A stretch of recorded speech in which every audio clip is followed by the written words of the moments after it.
And I think it was at a time where both of us were going through things and maybe missing relationships. And continue to share these testimonies and continue to share his wisdom and his knowledge that he has anointed you with.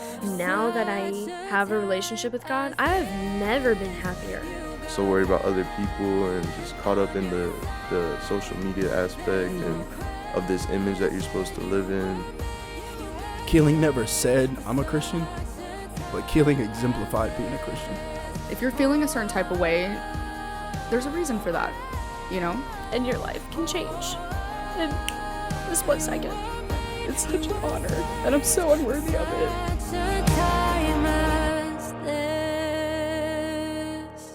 Jordan, Hey, lady. welcome to the pod. What's up? Welcome What's to up? For Such a Time As This. Such a time as this. I'm here in this time. Such as this. Come on. Have waited. How many months has it been? Like, we've talked about this for a minute. I don't know. I'm not good at keeping track of things. I promise you. It's been a minute. Like, I know that, Yeah. you know, you have just grown so much in God, and it's such an honor to watch, like, from the sideline. Thank you. Like, for the last year and a half. No, he's been fantastic, crazy, a little wacky, so good. No, you do so much. So I actually don't know your testimony Yeah. at all. Yeah. I don't know. It's just a lot of fortification just by the Lord. So about me, I got a family of 6. I was born in Michigan, moved to New York, lived there for a couple of years.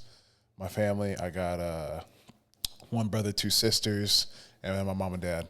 So dad, he worked for the league, for the NBA for about 15 years. So we moved around a lot. What? Is that Yeah. why you're so tall? Is your dad tall? I mean, he's like 6'2". Okay. And my mom's like 5'11". Okay. So it's like a mix. Yeah, But 'cause you know, you're I a got tall other family dude, members yeah. that are tall. Yeah. Yeah. They got together. They had all my siblings. They were moving around. He moved to New York, back to South Carolina, up to New York. He wasn't feeling like he was like being firm enough as a father. So he was like, I want to be more firm in my child's lives because NBA has them moving a lot. Yeah. A lot of I know that travel. came from football. I get it. Yeah. So he was like, okay, I want to be more involved in my child's lives. So he was like, all right, I'm going to quit. And he had this business from the Lord because he's very business oriented. He's a hard worker. He had this dream from the Lord, or I guess it might have been a dream from the Lord. Whatever it is, it was a business, sports consultant business that he started. He moved down to Tampa with all of us. And we've been here for about since 2014. So pretty much 10 years.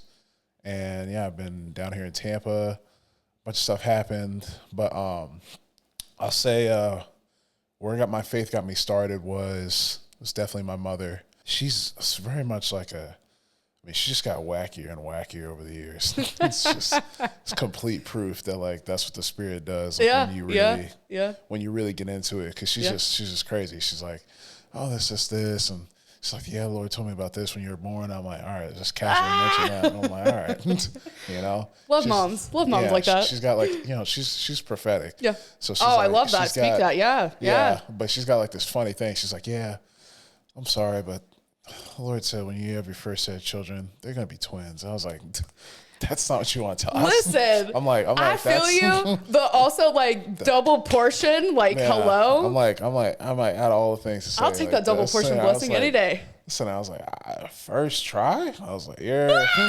I was like, yeah, if I go to ultrasound and there's twins, and there's 2 of them little bugaboos in there, I swear I'm gonna lose my mind. I will lose my mind. I'll be like, wow. Boy, oh boy, you funny. He's sitting there, and I know I'm gonna hear him in my heart going, and I'll be like, this is funny. He's like, yeah, you're gonna depend on me more. I'm like, yeah, totally, yeah, it's great, yeah. I'm just gonna cry all the time. The whole time. Sleep. I got 2 little bugaboos, but it's like, give me a good job then, Lord. Please don't forget this. That's insane. Well, I'm sure your wife will be like, one and done. Cool. Knock 2 out at once. We're done. I mean, I don't know. I want a heck of kids, but I don't know if I want two twins coming out the gate. But I don't know. We'll talk about that later. But I was gonna say we'll get that. So anyway, my mom, she prays a lot. She's very much in the prophetic. I love that for you. Yeah. And she's been introducing me to the Lord for a very long time. And I'll just say her prayers have just kept me out of a lot of trouble. Amen. A lot of spaces that I could have gone into, just, you know, I mean, just little things like, you know, weed and alcohol, it just never appealed to me. It just never touched my heart. The only thing that appealed to me was just the creative side of life. Yep. So music, movies, just how they help convey emotions. We're similar in that, yeah. Yeah, it just caught my heart. So I'd go in that spaces and I would investigate, and I would not investigate, but I would very much analyze and try to understand it. And I don't know, it had a hold on me. But that led me into some darker spaces as well on the creative side. It just showed me how much like man and his creativity, like we're made in the image of God. Like we're made in the image of God. And even though we are ran into sin, like his image is still bleeds all over us because we're his creations. Amen. Creators, if we are creative creations of the creator, there's absolutely no way you're going to create something without his absolute resident holy power on that, because that's the type of power that your image bears, and that's why you have to be in the image bearer to know your image and how it's supposed to look. Because it has to be in Jesus, or else it's going to absolutely turn to crap. You just don't want it. But the creative side, you know, you'll see like very talented and obviously very gifted like artists put together beautiful sounding things. You know, like of course I'm trying to think like somebody who's crazy, Elton John. Totally. Anybody right now. But like, what's it called? Like his image was completely in himself. It was completely in himself. And it was just like, you know, so he was producing things that, you know, were sounding good, but the things he was talking about were not edifying to things that are truly good and that were designed by the Lord, who's only good. He's only good. Like if you're good and evil and you think this is good, then I'm sorry. There's a misconception you got going on. So anyway, it took me to that side. And it just led me to a place of like trying to understand just what my emotions were doing and how everything was going on. Because with the creative space, like it helps you, like with films and movies, it helps you want to understand emotion and like bring things out of you. So watch a romantic film, it makes you dream about like what your marriage is going to look like. You know, you know, action movies kind of make you think about, oh, how am I going to do when I fade evil? You know, no, I love you have that because, you know, that's my whole forte. I love film. We could go into that forever. Yeah, no, literally. Like it's the creatives. Like, I have a special heart, and people that work with me know this. I have a special heart for creatives. I just, because we're one and the same, and we're all the same. Like we all have like the same giftings. We just express it differently, and it's crazy. It all shifts. I mean, single mothers are creative. Like, come on. Looking at fridge, oh, there's nothing in there, and then she comes out with like some crazy, that sinner, why does this taste good? So there's nothing in there. It's like there's something in there you just can't see. It's like I make all things. You know, exactly. It's I can make something out of. It's a woman of God right there. Give her something, she makes something out of nothing. And that's that residual creation of being an image bearer, like for real, because that's just what happens, and that's just how it happens. So he captivated my heart with just how these people are made. And my mom would tell me all these things. And meanwhile, I was not in the Lord. I was not truly surrendered my heart, but I was very interested. And he just led me into a lot of spaces. Like I was very much like, I wanted to be very relational with people, but I just didn't feel like I'm a big guy. I've always been seen. Right. So being seen is one thing. Sorry to interrupt. That's interesting because a lot of us feel unseen. Yeah. So that's so interesting. Yeah, it's weird. It's like always being seen, but then like it's different when you don't feel like you want to be known. And like it's like you're always being looked at, but it's like no, the side is not like true. Like you don't really want to know me. Like you haven't asked questions about my life. Like you don't really care. So I always wanted to be like have that deep, intimate friendship, but it just wasn't. I just didn't get it from most of the people I hung around with, and it led me into bad relationships, false relationships, and you know I had this expectation of what I wanted a relationship to look like when I got older, out of high school, and in my like when I was 19, and I got it. I got the fullness of it, and we just went to a horrible space because I thought I had like this blueprint of what I thought a relationship was going to look like, and of course it was god awfully wrong. Awfully wrong. I love those. And it just, you know, ended up in a fat dumpster fire. And I was like, ooh, wow, this is not a good aroma. I don't like this. Nope, I don't like this. We're going to put this out. No, this ain't it. So I was like, with that relationship, I was like, all right, there's nothing else for me to do. I'm going to press into the Lord. And I was like, so I started pressing in. And my mom, she had mentioned something about Nephilim. And I was like, I started getting into that. Yeah, that was crazy. That was a crazy thing. And it started getting me more interested in the Lord. I ended up writing a book. And what? Yeah. You wrote a book?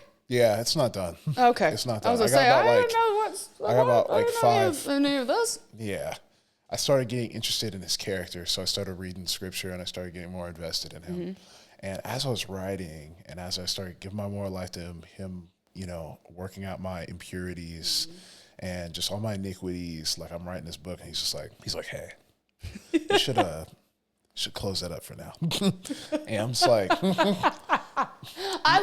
Side note though, I love you and God's dialogue. Like, I would love to have this type of dialogue. He's like, hey, I'm like, do I destroy it? He's like, no, just put it away. No, I love it. I love it. I'm like, all right, I guess it's just, you know. We're done with this for now. Yeah. And I'm like 5 chapters in. I'm like, it's like 50,000 words. Like, we're going to close it up. Okay. I'm just going to close it up. He's like, yeah, just shut the laptop. I'm like, okay. He's so strategic with his timing though. And I know that's coming. I know. Like I'm about to, I'm on a crucial part where my character's like about to enter into like where he's going to go. And he's like, just get that closed. I'm just like, man, I was really going to do something. So he's God. Like, yeah, I know. So God-like. He's like, yeah, I know. Like, he's like, come back to it later, maybe, you know, it's just, you know, trust me. I'm like, all right.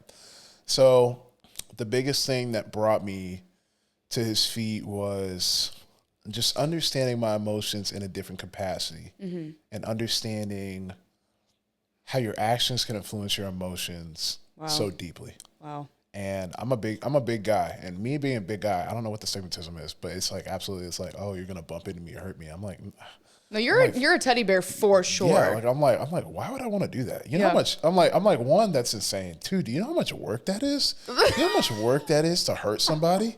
That's insane. Like I'm like, that's a lot of extra energy I did not need to expel. No, because it is a stigma and it's not right. But like I think we all say that in the exchange too. We're like, oh, Jordan's just a big teddy bear. I am literally. I own it. I have no shame. Yeah, like, no, I love it. No, it's like, why would I? Like, of course, I get like grizzly when I need to be, but like, sure. No, like 0.2% of my life.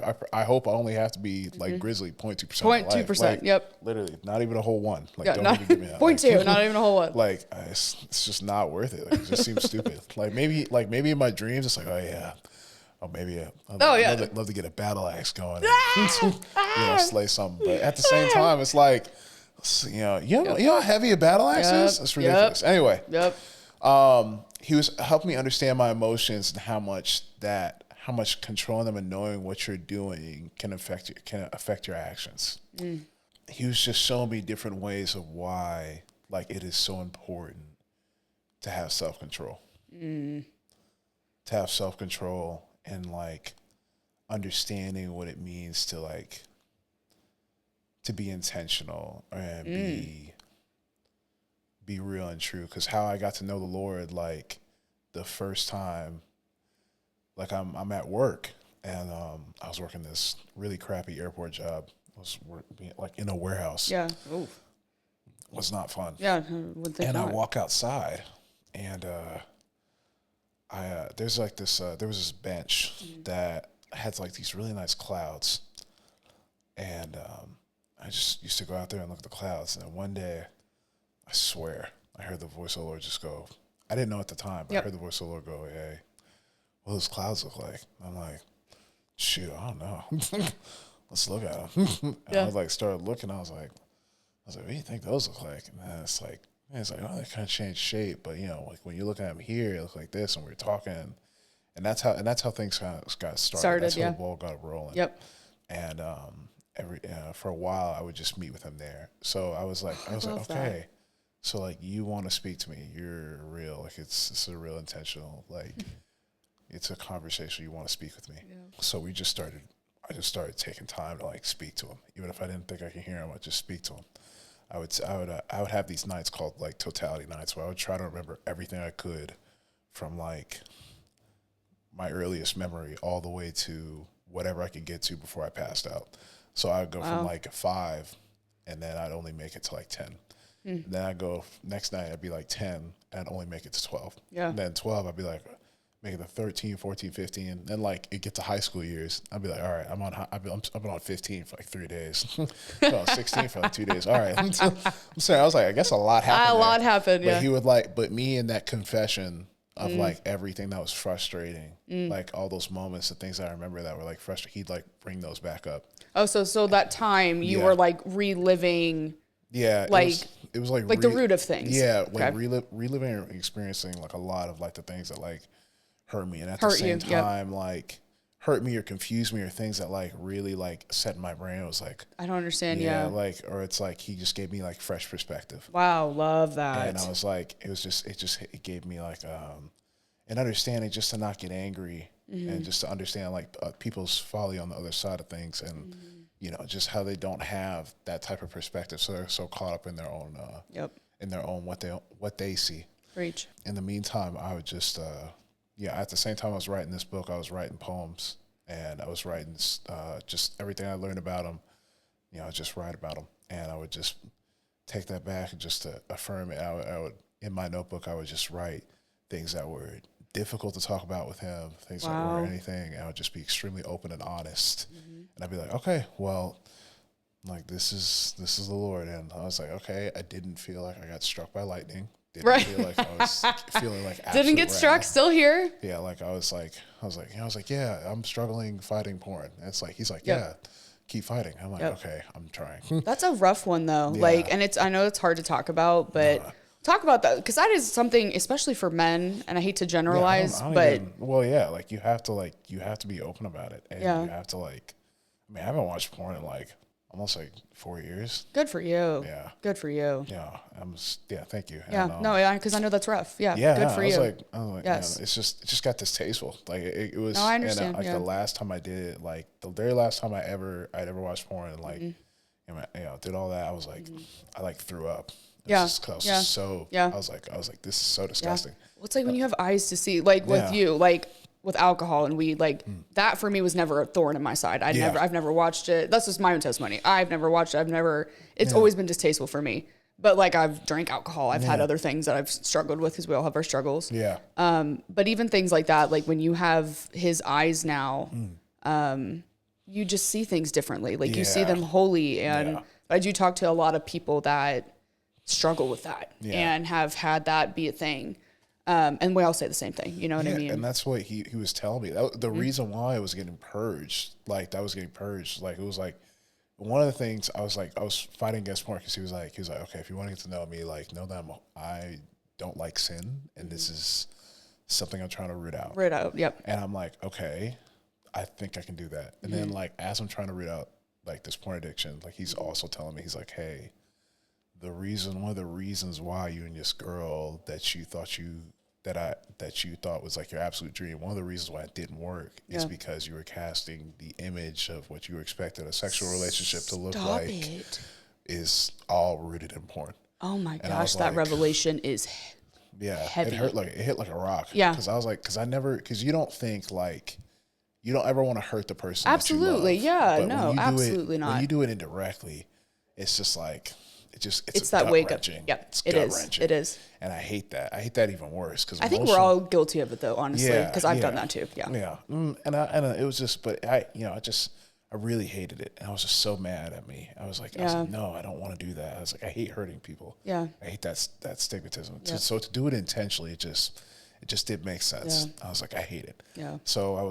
it finally got rooted out of me, and I haven't watched it ever since. And it's just, but I remember it was, I mean, there would be no nights. I'd be like, all right, this is a rough roll, right? Yep. I would, whenever I get the inclination, I would just take the back of my hand and I would just rub the wall, just the Indian burn it, literally, because it was just that serious. I was like, I really I love your intentionality though. Like that's. Like I was incredible, Jordan. I was like, all right, like I'm like, all right, the enemy's nasty. I don't like this. Yeah, I don't like how you're speaking to me. I'm just like, all right, I'm rubbing my hand against this wall. Yep. And then I'll be like, that's how it's going. Yeah.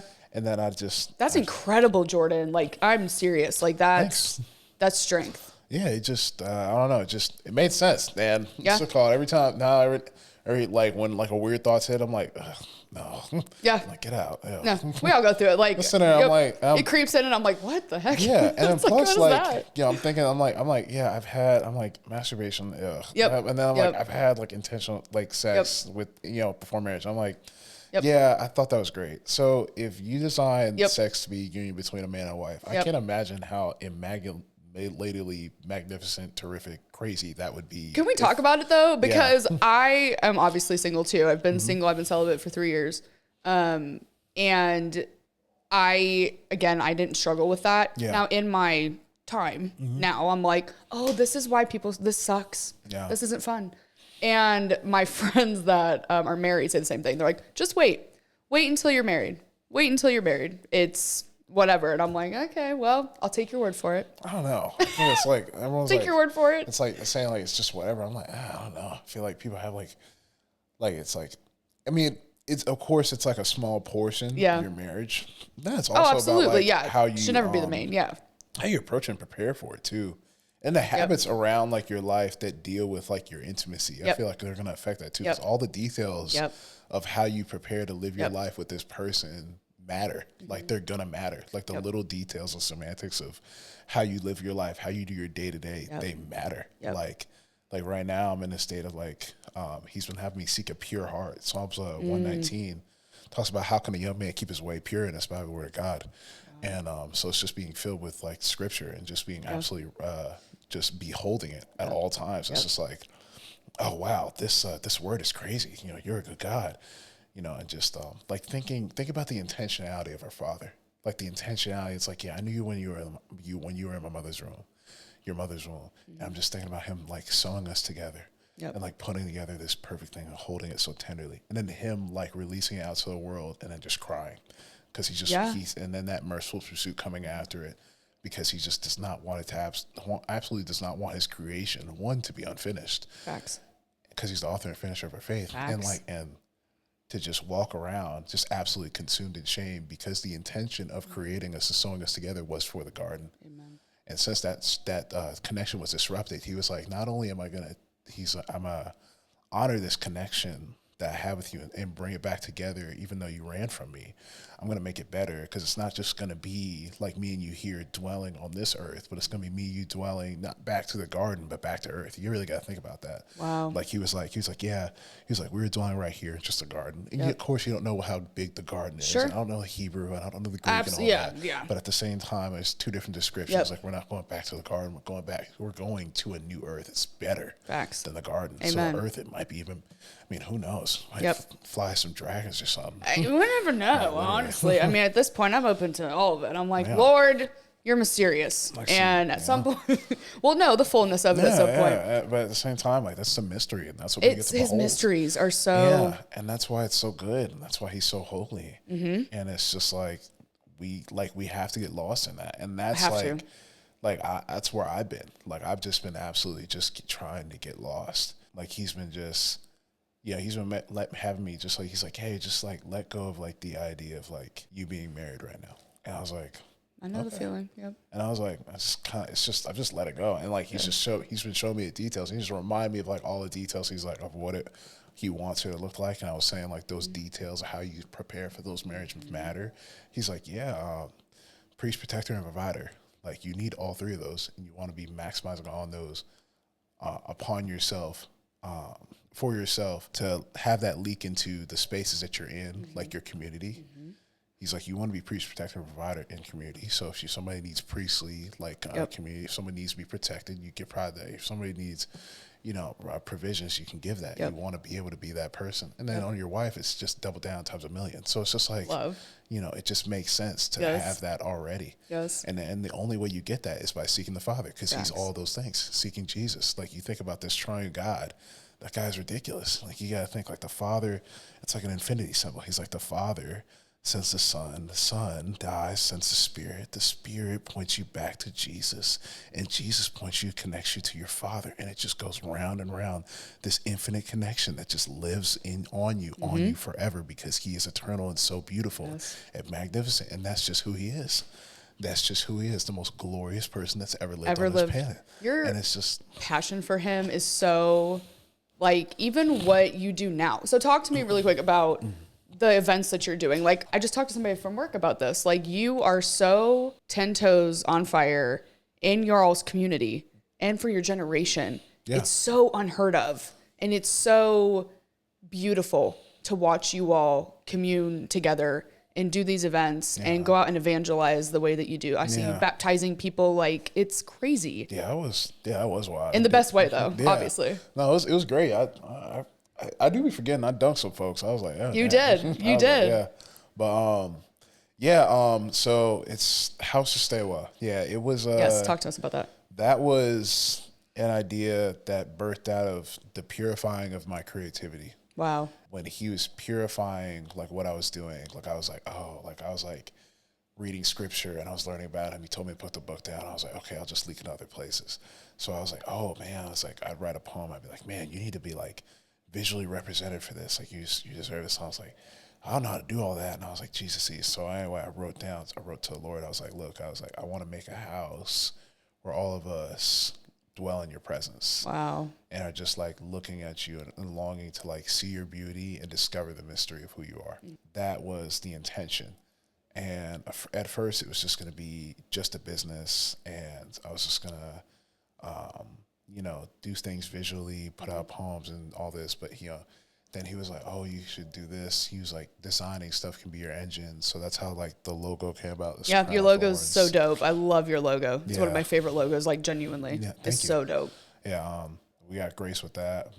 So much grace on that one. Mm-hmm. We just sort of kept moving, and I was just like, the House of Staywell is going to be this. And it didn't really become anything about these nights until like, I don't know, I think August. Mm-hmm. August when I was like, okay, like we should keep doing these. So what happened was I did, where I was dunking these people, baptism. Yeah. We did this thing called the Backyard Tabernacle.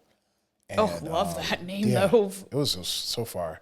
And I gave my first word there, and there's 200 people, and it was so great. It was so awesome. After that, I just had a burning desire to do more worship. And it's just, we fell apart after that. We just did our own things. It's fine.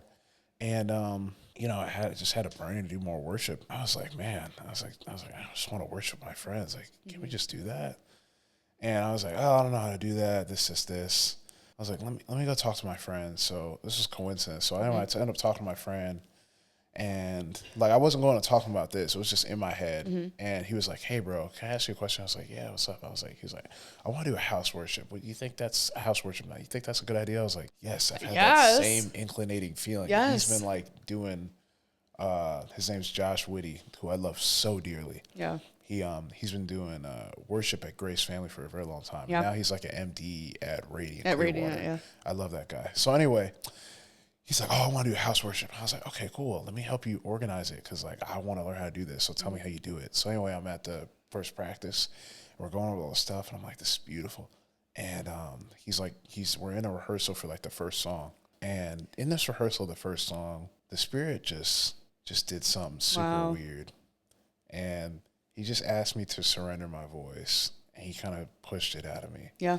And I surrendered my voice, and that 5-minute song turned into about 20 minutes of just crying in the Spirit. Wow. And we were That's just like, so incredible, dude. And then they were just like, all right, step up. And I was like, all right. Come up now. And he was like, step up to the plate. And then mind you, like earlier in the year, I had gotten some prophecy that I just sort of passed to the side. I was like, all right, pal. And great. He was like, all right, you just stay yapping on about all the stuff the Lord's saying. And I was like, I've already gotten like 2 or 3 things for the Lord. Well, I was gonna say, ironically, when you were sitting there, I was about to ask you if you were prophetic, because I felt that on you. I was like, it was like he's prophetic, and I'm like, oh, he's prophetic. I don't know. It's like passive. It's weird. Mm-hmm. Like I'll just like 2 of my friends, like they were gonna meet, and like we're all like, I was organizing this trip to go to GS Image, and like this girl that I knew and my friend who's like crazy prophetic, Lord was just like, yeah, those 2 are like need to like be connected. And I was like, okay.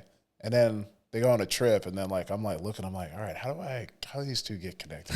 And then like I just see my friend Jess, she just walks over to my friend. And then, like, all of a sudden, like, that girl is just crying, like, right in front of her. I'm just like, all right, well, that happened. That happened. And then they get done. We did know the trip, and now they're close friends. I love that. And they're good. But, they're connected now, which is great. But it just shows, like, I don't know, the power. Yeah. But, I don't know. The prophetic is... I try to approach it with grace. Absolutely, sure I do as well. Yeah. Yeah, I try to test the Spirit, because I've heard always got to test the Spirit. Always crazy prophetic. I think stories. I've spoke something over you now that I'm thinking about it. I think I prayed over you one time, and then I did speak something. Like it was just so strong. I don't remember what it was, but I don't know. I just know if I press into the Lord, it'll come happen. It'll happen. Like I say, like that's the thing about prophecy. Like you don't really need to remember. It's just good to remember. Yeah, because you got to go back on it. Yeah, yeah. That's why I write everything down. Yeah, well, yeah, I got to. I write words. Like people have seen my journals. Like I don't write big things. I write like colors, numbers, words, people, like things. Like he pieces it together for me in that way. Yeah. Then eventually like the fullness comes of it and the full, full circle, the full thing that he's trying, It takes time. But you got to test the spirit. Yeah. Like I never go out. I'm like, let me sit on this. Yeah. But to wrap up really quick, I'm so happy that you're here. I love having you here. Like you're so admirable. And I say that with everything. Like I'm in awe of you all the time. Just and a son for the Father. That's literally like you're so intentional with your relationship with him and sharing him.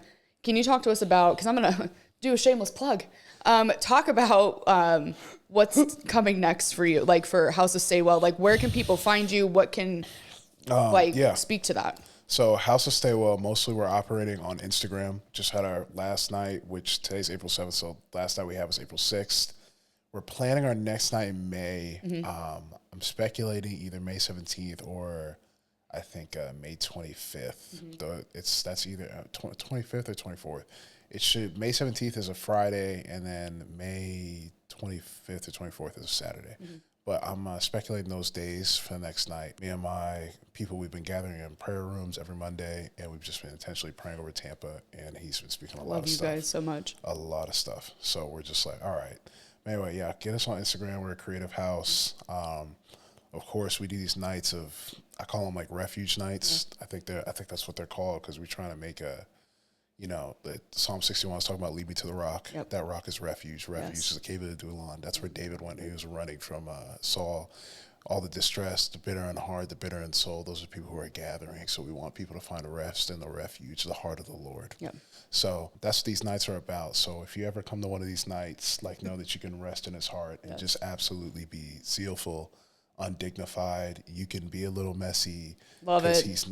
Love some messy worship. Literally. Love it. If you don't get a little messy. No, it's not. Like I'm like laying on the floor crying. No, I'm one of those. If I'm in the corner. I'm just like no. Let me 100%. Let me have my time. Like we had some folks doing that yesterday. We're just like I'm walking around with the camera. I'm seeing some folks on the floor. I'm like. Yes. I take it as a win. You've seen me at the exchange. I'm like in the corner praying in tongues. I'm like trying to be quiet. Mark walks by and is like, hey. I was like walking. I had my camera. I was walking by. I heard a couple bros praying in the spirit. I was like, love it. We're here. I was like, that's what I'm talking about.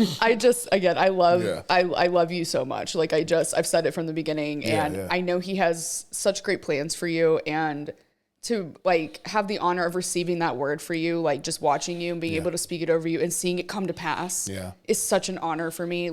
You are in such elevation and I know that you steward it so well, you and your friends. And I just thank you for what you're doing for the generations above you, below you, with you guys.